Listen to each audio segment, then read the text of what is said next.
Bapak Don datang bisa lihat kita punya tema aksi, tapi aspirasi kami tidak akan kasih. Karena ini bukan tempatnya. Karena ini kami juga bukan anak yatim piatu. Kami bukan anak dari luar datang pencuri. Sehingga kami tidak akan kasih, kami punya aspirasi di sini. Sepakat? Seperti itu, terima kasih.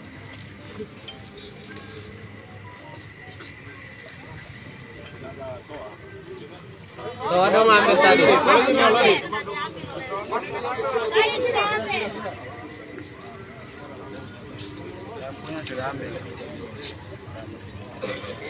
Orang miskin tadi sudah. Ya, baik, selamat siang Bapak-Bapak. Baik, ini saya dengan Pak Wakil Satu DPR. Tadi beliau menginstruksikan saya untuk menyampaikan apa yang telah disampaikan oleh Korlam. Seperti yang tadi saya katakan juga kita datang di sini adalah salah satu adalah menghargai dari pihak kepolisian dan Bapak-Bapak. Ternyata setelah kami keluar dari kantor datang ke sini, apa yang Bapak sampaikan itu baik. Dan itu benar adanya bahwa ini bukan kantor DPR.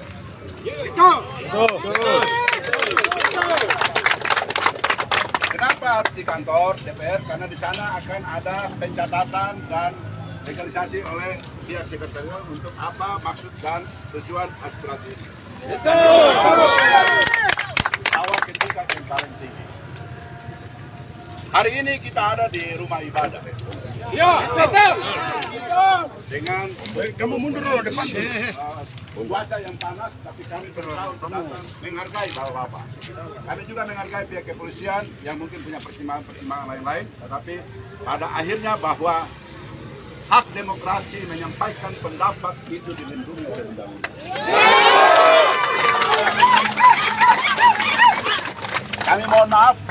Kami mohon maaf yang banyak kepada Bapak-Bapak Ibu bahwa kami terima bahwa tidak menerima aspirasi kami terima.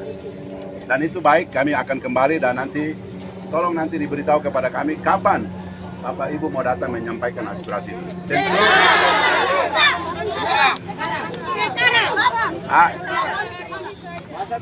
Begini Bapak Ibu ya, kami dari DPR tidak dapat menyampaikan bisa atau tidak. Yang bisa itu adalah pihak kepolisian mereka yang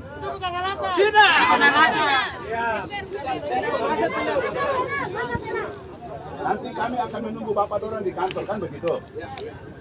Ya, menyampaikannya, menyerahkannya di sana. Hari ini atau kapan kami tunggu.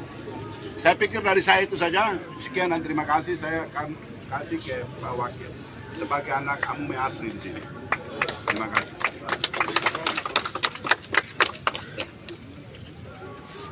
Terima kasih. Selamat siang semua. Pak Wakil Ketua 1, saya kasih kesempatan untuk kami sampaikan dulu Bapak. Hormati juga Bapak Ibu semua, Bapak Ibu kepolisian. Saya mau sampaikan di sini. Sebenarnya aspirasi ini bawa di kantor DPR. Tadi Pak Saleh beliau sampaikan tadi. Bawa di sana, kantor masyarakat atau kantor rakyat. Terima. Dan dari tadi hampir 1 jam kita komitmen bahwa masyarakat datang kami akan terima aspirasi di kantor DPR. Ini kita sudah koordinasi, minta polisi segera kawal bawa masyarakat ke sana. Kami siap terima.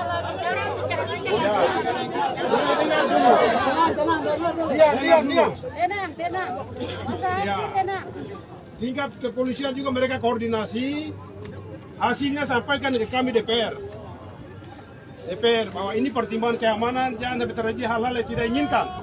Ini sampaikan ke kami. Oke, kami siap apa yang sampaikan ke kami. Lalu dikasih waktu 15 menit masyarakat ada di sini. Kami tidak mau peristiwa. Kami orang Papua sedikit ini seperti tadi pagi terjadi di Jayapura. Betul. Ini ruang demokrasi itu bebas mau sampaikan tapi dibatasi. Akhirnya masyarakat bertindak. Polisi dengan masyarakat sudah masalah di Jayapura sampai kita orang-orang sudah korban di sana. Ini bukti tadi pagi ini. Masalah yang sama. Kami tidak mau Timika juga terjadi hal yang sama. Terpaksa kami turun di sini untuk mendengar dan terima aspirasi. Pertimbangan kami itu, kami tidak mau kami sedikit ini satu orang lagi korban. Situasi seperti ini pasti ada masalah. Dan kita tidak inginkan terjadi. Cukup Jayapura, jangan di tempat lain atau jangan di Timika. Terpaksa kami tinggalkan, kami punya jabatan segala macam. Datang di sini, mau terima aspirasi. Dari sini kita mau bawa pulang ke kantor. Dan kami akan siap ditindaklanjuti. Kami siap ditindaklanjuti aspirasi ini. DPRD provinsi. Ya. Mau sampaikan di sana atau di sini sama. Yang penting yang terima adalah wakil rakyat. Kami datang di sana juga kami yang terima. Itu yang saya sampaikan. Pertimbangan keamanan tadi kami putuskan bahwa baik kalau begitu kami turun. Kalau kami bertahan tadi di sana, pasti di sini tidak tahu tindakan paksa usir segala macam. Akhirnya kita punya orang. Hampir terjadi seperti di Jayapura. Tidak mau yang begitu kami tidak mau. Mau sampaikan murni karena hak. Ini hak bagian dari hak mau sampaikan pendapat. Begitu Tapi di luar dugaan ini tindakan yang kami tidak mau itu terjadi. Ini tidak boleh. Terima kasih, saya pikir itu yang saya sampaikan. Ya, oke. Baik. Wah.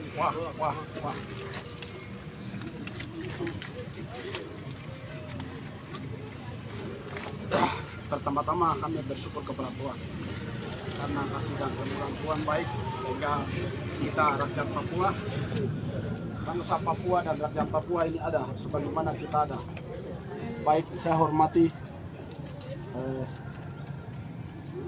masyarakat akar rumput Papua yang hari ini mau serahkan aspirasi, tetapi terus dinamika terus berkembang sehingga kami DPRD pimpinan, unsur pimpinan sekalian, anggota yang kami hadir di sini, saya hormati Bapak Dewan yang terus sama-sama ada di tempat ini. Saya hormati juga pihak kepolisian dan semua jajaran masyarakat Kabupaten Mimika. Pertama adalah hal yang aksi penolakan maupun terima, tolak maupun terima, dilakukan aksi di mana semua 29 kabupaten dilakukan.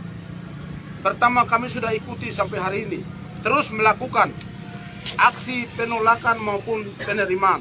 Terima, itu sudah jelas, terus kita ikuti. Sehingga kami menyampaikan bahwa struktural pemerintahan, baik presiden sampai RT RW, baik Kapolri hingga Kapolsek, baik DPR RI hingga DPRD Kabupaten, ada karena rakyat, terbentuk karena rakyat. Kami DPRD yang ada ini ada juga karena masyarakat, akar rumput. Sehingga surat pemberitahuan kami sudah menerima 3 hari yang lalu, 2 atau 3 hari yang lalu, saya ada simpan juga. Sehingga kami internal DPRD kami sudah koordinasikan, sudah lakukan pertemuan kemarin, dan hari ini kami siap menerima aspirasi di lembaga Parlemen DPRD Kabupaten Mimika. Tetapi begitu kita komunikasi, Timika pada tanggal 4 Februari 2021 meliputi Kabupaten Timika, Panyai, Dokiai, Dekiai, Nabire, dan Puncak. Permintaan Ketua Asosiasi Keturunan Tengah Papua Bepa Diki Balong kepada Presiden Jokowi di Jakarta. Keputusan sepihak Kementerian Dalam Negeri bersama elit-elit politik praktis di Papua menimbulkan protes masyarakat, kemudian melakukan aksi demonstrasi damai sejak Maret sampai dengan Mei 2022. 26 wilayah menyatakan untuk menolak pemekaran wilayah dan otonomi khusus, yaitu Jayapura, Wamena, Lanijaya, Nabire, Dokiai, Panyai, Timika, Papa, Kaimana, Sorong, Manokwari, Jaukimo, Biak, Serui, Merauke, Makassar, Maluku, Manado, Bali, Surabaya, Malang, Jember, Yogyakarta, Semarang, Jakarta, dan Bandung. Beberapa wilayah mengalami represif dan intimidasi TNI Polri dalam melakukan aksi demonstrasi damai. Hal ini menunjukkan penjajahan Indonesia di Papua dengan watak militer. Yang Mandenas, Lenis Kogoya, Paulus Waterpau, Bepa Diki Balong, Matias Awitaur, dan beberapa penjabat-penjabat politik praktis menggunakan panggung politik untuk mencari perhatian Jakarta agar mendapat bagian dalam pembagian kekuasaan setelah pemekaran. Hal ini tidak terlepas dari keinginan untuk menguasai sumber daya alam di Papua. Luas area Papua secara keseluruhan adalah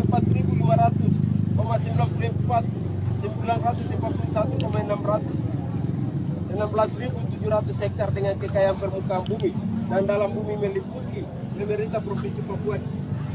Dinas Pertanian dan Energi, Desa Papua, wilayah Papua dampak otonomi dan pemekaran wilayah. Orang ini merupakan korban penyiksaan akibat program pemekaran dan audit. Demi sejumlah rupiah mereka rela menciptakan minuman keras, oplosan. Sektor pendidikan tidak mengalami peningkatan kualitas, justru meningkat kuantitas sekolah milik swasta. Begitu pula sektor kesehatan, jumlah orang asli Papua yang kurang dari 4 juta akan terus tergusur demi kepentingan modal di tanah seluas 45 juta hektar. Pengusuran tanah dan perampasan wilayah dengan dalih hak guna pakai terus terjadi di seluruh wilayah Papua. Dampak KTT G20 terhadap rakyat Papua. Kepentingan rakyat Papua untuk memperoleh hak demokratis dan hambat dengan pertemuan KTT G20 yang diadakan di Indonesia 2020. G20 atau Global 20 berisi 20 negara di dunia yang di dalamnya 7 negara yang menguasai 64% kekayaan dunia. Dan hal ini berkaitan dengan kepemilikan modal atau investasi di seluruh dunia. 7 negara ini bersatu untuk tujuan memperluas wilayah kekuasaan untuk eksploitasi sumber daya alam dan manusia. Maka kepentingan pemekaran wilayah di Papua adalah kepentingan pembagian wilayah kekuasaan, penanaman modal dan eksploitasi. Bisa dibayangkan negara Indonesia memiliki total utang membiayai pemerintah per Februari 2022 Rp 14.056 triliun dilansir oleh Kompas. Bagaimana bisa membiayai operasi wilayah baru? Kepentingan pemekaran dan otsus juga tidak terlepas dari kepentingan Partai Politik Nasional untuk pemilu 2024. Semua hal ini berkaitan alam dan manusia di Papua. KTT 20 akan menghasilkan kesepakatan kerjasama politik dan ekonomi. Kemudian untuk meloloskan kepentingan ini akan semakin banyak rakyat yang dikriminalisasi dan dibunuh. Dengan segala macam kebijakan Jakarta yang berdampak pada ancaman genosida, ekosida dan pestisida secara sistematis dan terstruktur di atas tanah Papua, maka kami yang tergabung dalam petisi rakyat Papua PFP menyatakan sikap dengan tegas bahwa 1. Cabut otonomi khusus jilid 2 dan dalam kebijakan Undang-Undang Nomor 2 Tahun 2001. 2. Hentikan 3 rencana undang-undang pemekaran di tanah Papua. Hentikan 4. Tarik militer organik dan anorganik dari seluruh tanah Papua. 5. Tolak pembangunan Polres dan Kodim di Kabupaten Dogiai. 6. Berikan akses jurnalis independen untuk datang ke Papua dan menginvestigasi segala bentuk kejahatan kemanusiaan di tanah Papua. 7. Meminta akses Palang Merah Internasional untuk memberikan akses pelayanan kesehatan terhadap 67.000 pengungsi di Kabupaten Buba, Putrajaya, Papua, Kepulauan Bintan, Maiprat, dan Jawa. 8. Elit politik Papua stop mengatasnamakan rakyat Papua mendorong pemekaran demi memperpanjang kekuasaan dan menjadikan alat penindas bagi rakyat Papua. 9. Bebaskan Victor Keimo dan seluruh tahanan politik di tanah Papua tanpa syarat. 10. Hentikan kriminalisasi aktivis Indonesia dan Papua. 11. Segera hentikan rencana pembangunan bandara udara antariksa di Biak. 12. Pemerintah Indonesia segera membuka akses bagi komunitas internasional untuk datang ke Papua. Komisi Tinggi AMPB pelopor khusus tentang pengungsi anggota Kongres Jurnalis Akademisi Internasional LSM Internasional.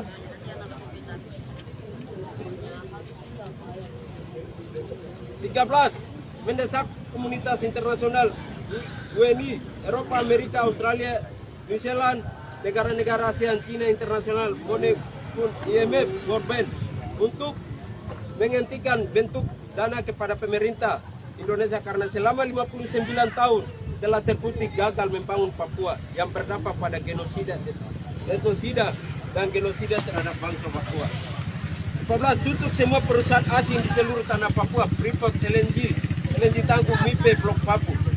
15. Kami bangsa Papua bersama saudara-saudara Aris Asar, Patia, hentikan kriminalisasi hukum teror dan intimidasi terhadap pembela AM bangsa Papua di Indonesia. 16.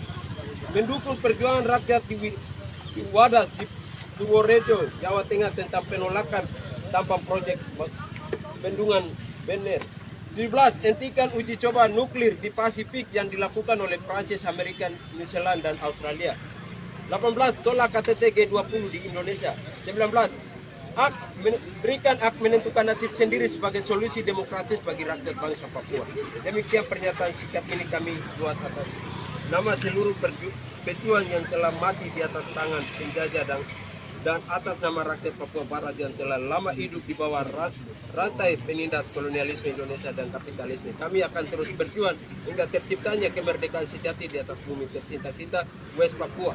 Timika 3 Juni 2022 tertanda 122 organisasi dan 716.179 suara rakyat Papua, cabut otonomi khusus jilid 2 dan tolak penanggung jawab jubir nasional PRP Jeffrey Wenda, koordinator aksi Ardi Murib. Sekian dan terima kasih.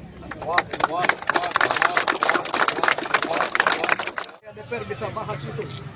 Terima kasih. Kami ini sudah komitmen.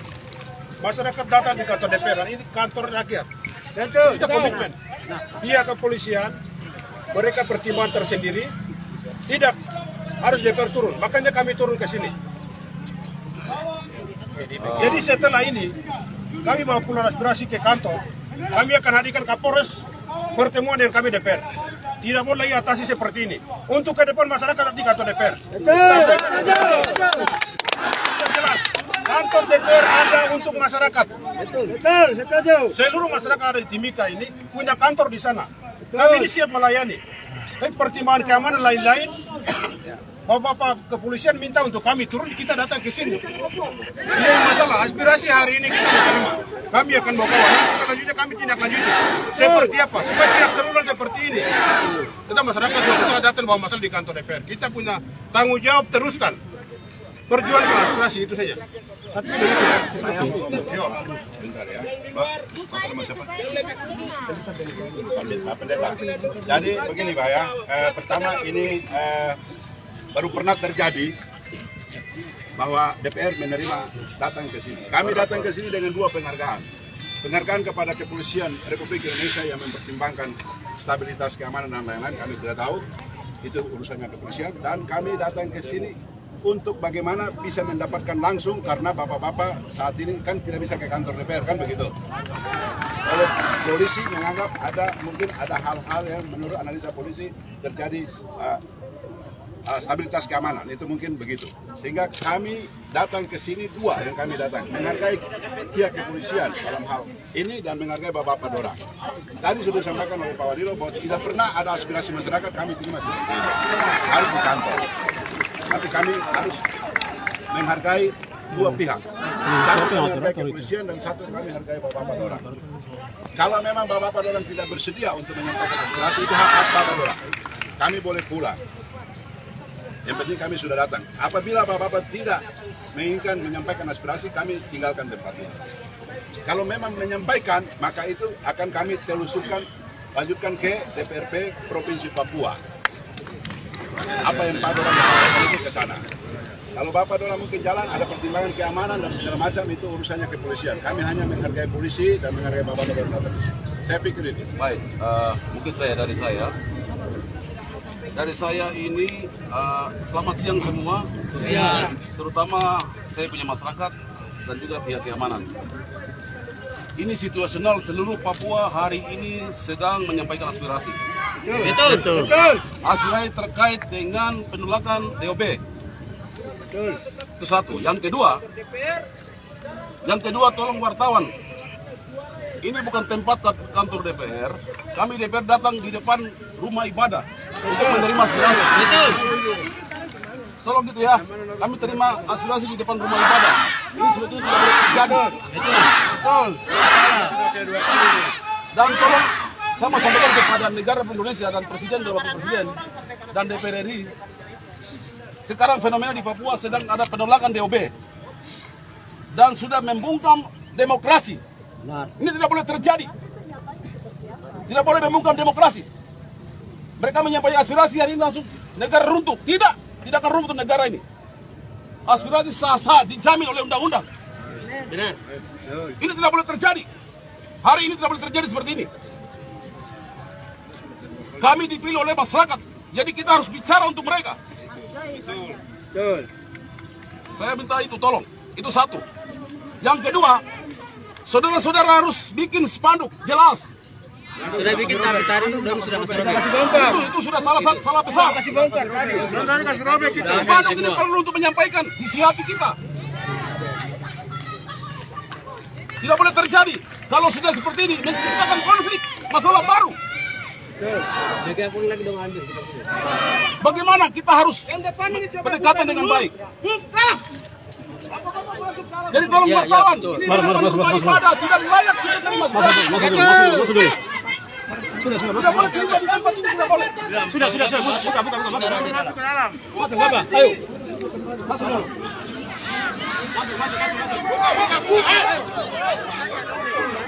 Jadi aspirasi itu sah-sah saja dijamin. Jadi penanganan ini terlalu berlebihan, tidak boleh terjadi seperti begini. Bagaimana kita bangun hubungan yang baik, perdamaian, ciptakan tanah zona damai, kapan terjadi kalau sudah seperti begini? Mereka ini manusia, bukan hewan, bukan binatang, harus musik, tidak. Mereka punya tanah, punya negeri ini. Jangan menyakitkan hati mereka. Baik, itu dari saya, dan ini tentunya jadi atensi, jadi catatan kita untuk kita DPD dan Kapolres. Penanganan seperti begini tidak boleh.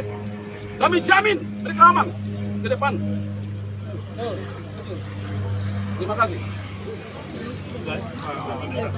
Kita terima kasih karena di sini panas ya. Ada. Jadi kita dalam.